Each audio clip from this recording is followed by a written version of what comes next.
y'all. Yay! Yay. Oh man, I am so excited. I got to do a quick guest host for one of my favorite people in DC. It is the host of this show, the very incredible, the very funny, the very fantastic Stacey Axler. Oh my gosh, thank you, Em. Thank you, Emmy. Thank you, everyone, for joining today. It means a lot. It's so good to see all of your faces and see a bunch of happy people. I don't know if you all are like me, but I think you probably are, because I know a lot of you, but hear me out on this.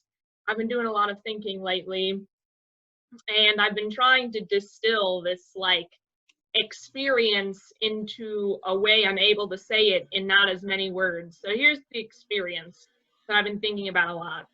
You know, when you're with a lot of your friends and it's like early summer evening. So it's like early June around 8 p.m. So it's still light out, but it's not too light out. And you're out with all your friends on a bar patio. And you're having such a good time with them. And in your mind, you know that you could go home and have a good time with the rest of your evening. But you're having such a good time on the patio, you're like, you know what? No, I'm not going to stay home. I am going to stay at this bar for one more drink. Even though you don't need it, you stay for one more drink. You know that experience that I'm talking about. Well, that experience that I just described, that's what mosquitoes do to my body.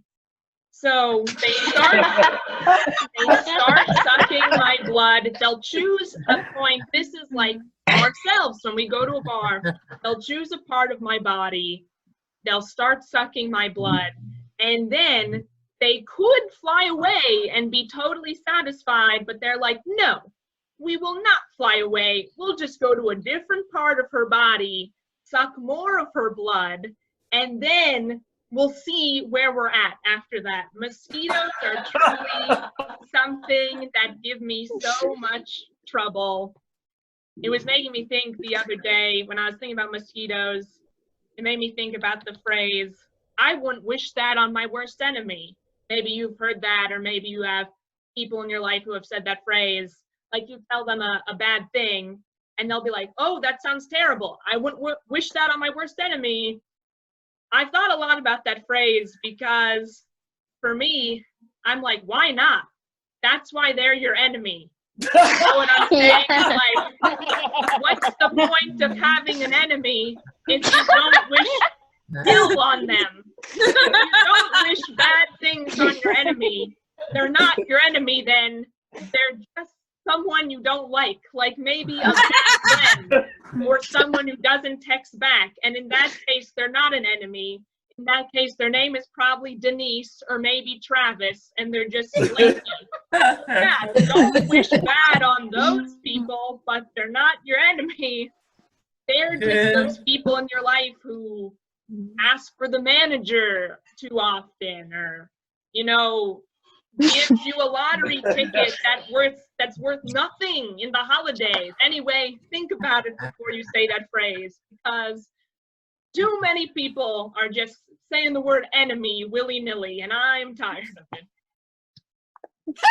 I'm tired of it, everyone.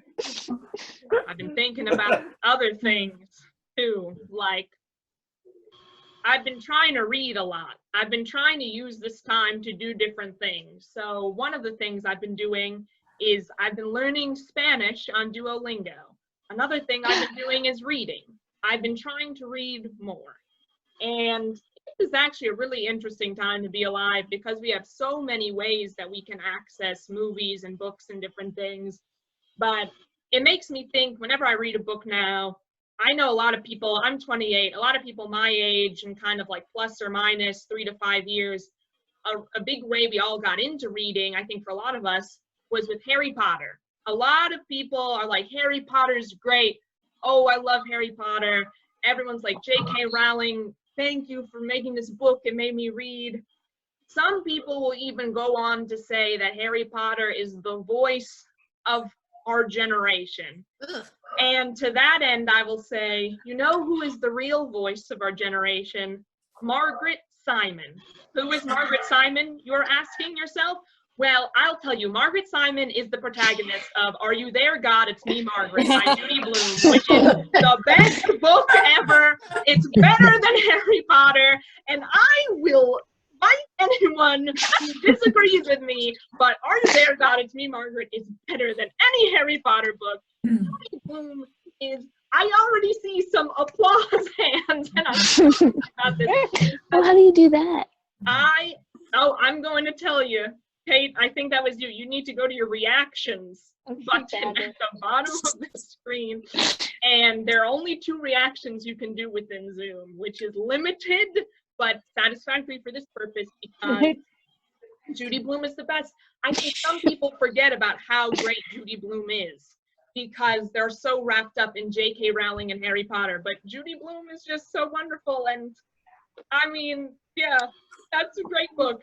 Great book. Probably one of the best books ever. I've been thinking a lot about that phrase, voice of a generation.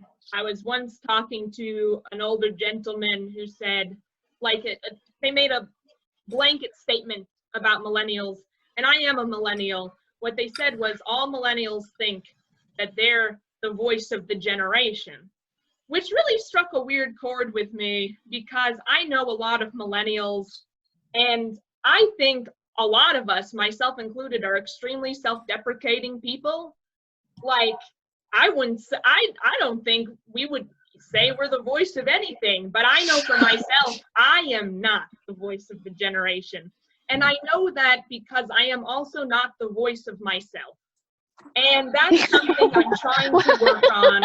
I'm trying to get better at, but I am the type of person that when I go to a bar and I order 2 Miller Lights and the bartender gives me 2 Miller High Lifes, I don't say, oh, no, this isn't what I ordered. I say, oh, thank you, and then I move on because I'm definitely not the voice of really anything at this point. Maybe something I could work on. Maybe. Who knows? At this point, I just want to say you all have been a really, really wonderful audience, and I hope everyone is staying well, staying healthy. Happy Mother's Day. Happy early Mother's Day. And thank you to Capital Cider House for everything. And just thank you all for spending the Friday with me doing some comedy. It's very appreciated. Oh, everyone, thank you.